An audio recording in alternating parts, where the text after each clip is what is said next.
1월 28일 금요일 매일 성경 묵상을 시작합니다. 오늘 함께 나눌 말씀은 요한복음 7장 53절에서 8장 20절의 말씀입니다. 요한복음 7장 53절에서 8장 20절의 말씀을 제가 봉독합니다. 다 각각 집으로 돌아가고 예수는 감람산으로 가시니라. 아침에 다시 성전으로 들어오시니 백성이 다 나아오는지라 앉으사 그들을 가르치시더니 서기관들과 바리새인들이 음행 중에 잡힌 여자를 끌고 와서 가운데 세우고 예수께 말하되 선생이여 이 여자가 간음하다가 현장에서 잡혔나이다. 모세는 율법에 이러한 여자를 돌로 치라 명하였거니와 선생은 어떻게 말하겠나이까. 그들이 이렇게 말하면 고발할 조건을 얻고자 하여 예수를 시험함이러라. 예수께서 몸을 굽히사 손가락으로 땅에 쓰시니 그들이 묻기를 마지 아니하는지라. 이에 일어나 이르시되 너희 중에 죄 없는 자가 먼저 돌로 치라 하시고 다시 몸을 굽혀 손가락으로 땅에 쓰시니 그들이 이 말씀을 듣고 양심의 가책을 느껴 어른으로 시작하여 젊은이까지 하나씩 나가고 오직 예수와 그 가운데 섰는 여자만 남았더라. 예수께서 일어나사 여자 외에 아무도 없는 것을 보시고 이르시되 여자여 너를 고발하던 그들이 어디 있느냐. 너를 정죄한 자가 없느냐. 대답하되 주여 없나이다. 예수께서 이르시되 나도 너를 정죄하지 아니하노니 가서 다시는 죄를 범하지 말라 하시니라. 예수께서 또 말씀하여 이르시되 나는 세상의 빛이니 나를 따르는 자는 어둠에 다니지 아니하고 생명의 빛을 얻으리라. 바리새인들이 이르되 네가 너를 위하여 증언하니 내 증언은 참되지 아니하도다. 예수께서 대답하여 이르시되 내가 나를 위하여 증언하여도 내 증언이 참되니 나는 내가 어디서 오며 어디로 가는 것을 알거니와 너희는 내가 어디서 오며 어디로 가는 것을 알지 못하느니라. 너희는 육체를 따라 판단하나 나는 아무도 판단하지 아니하노라. 만일 내가 판단하여도 내 판단이 참되니 이는 내가 혼자 있는 것이 아니요 나를 보내신 이가 나와 함께 계심이라. 너희 율법에도 두 사람의 증언이 참되다 기록되었으니 내가 나를 위하여 증언하는 자가 되고 나를 보내신 아버지도 나를 위하여 증언하시느니라. 이에 그들이 묻되 네 아버지가 어디 있느냐. 예수께서 대답하시되 너희는 나를 알지 못하고 내 아버지도 알지 못하는도다. 나를 알았더라면 내 아버지도 알았으리라. 이 말씀은 성전에서 가르치실 때에 헌금함 앞에서 하셨으나 잡는 사람이 없으니 이는 그의 때가 아직 이르지 아니하였음이러라. 아멘.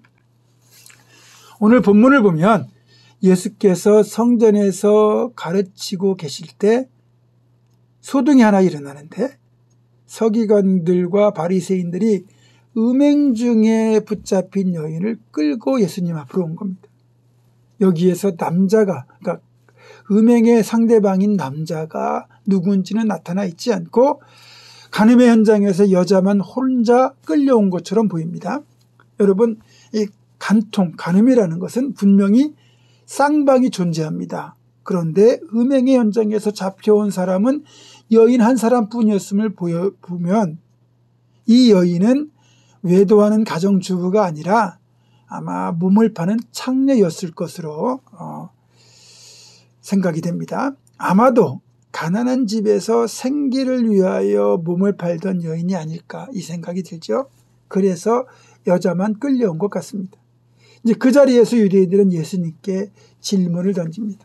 선생님, 이 여자는 간음하다가 현장에서 잡힌 여인인데 모세는 율법에 이러한 여자를 돌로 치라고 명하였습니다. 선생님은 어떻게 말하겠습니까? 6절을 보면 그들이 이렇게 말하면 고발할 조건을 얻고자 하여 예수를 시험함이러라 이렇게 되어 있잖아요. 이걸 보면 이들의 질문의 의도는 정말 이 여인을 어떻게 처벌해야 될지 몰라서 묻는 게 아니고 어떻게든 예수님을 올가맬 조건을 만들어내려고 하는 교묘한 질문이라는 거죠.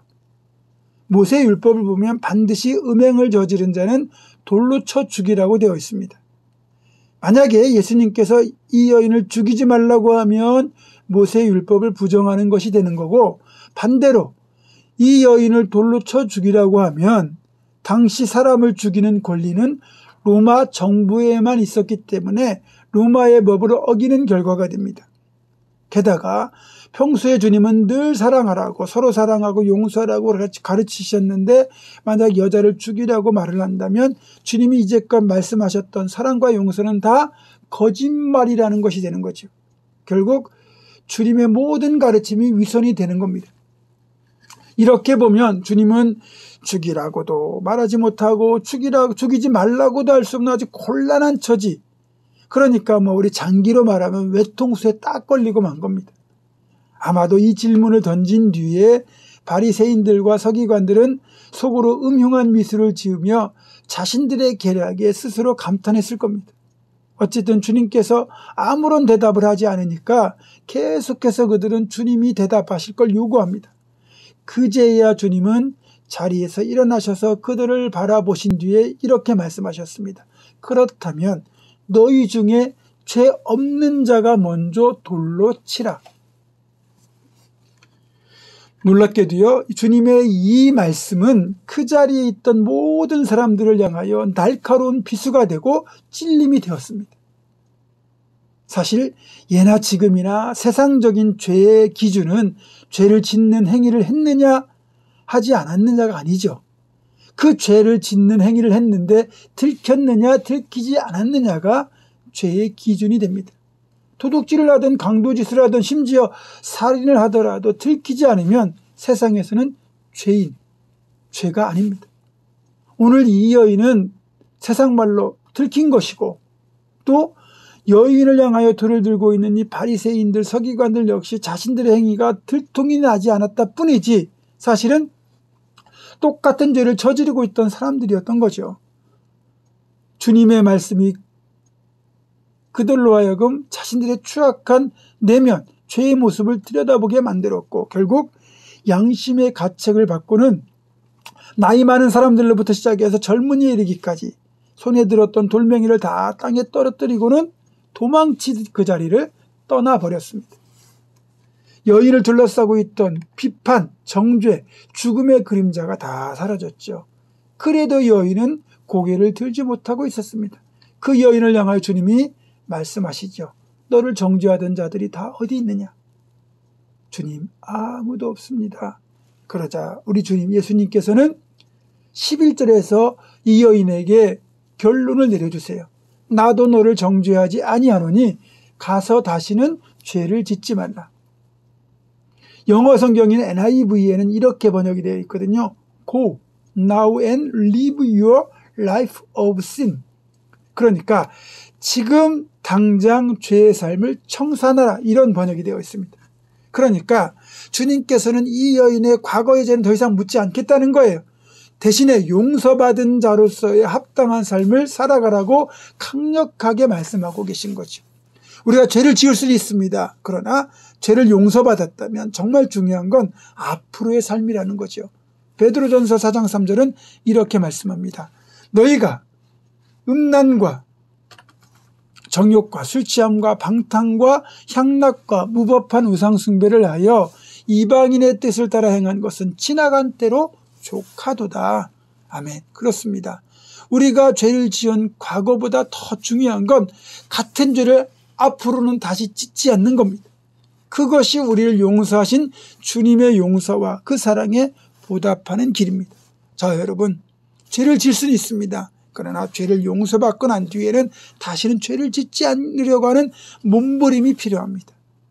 그런 우리가 되기를 주님의 이름으로 부탁합니다. 기도하겠습니다. 사랑과 은혜가 풍성하신 아버지 하나님, 우리는 들키지 않았다 뿐이지 이 간음의 현장에서 붙잡혀온 여인처럼 수많은 죄를 짓고 살아가고 있습니다.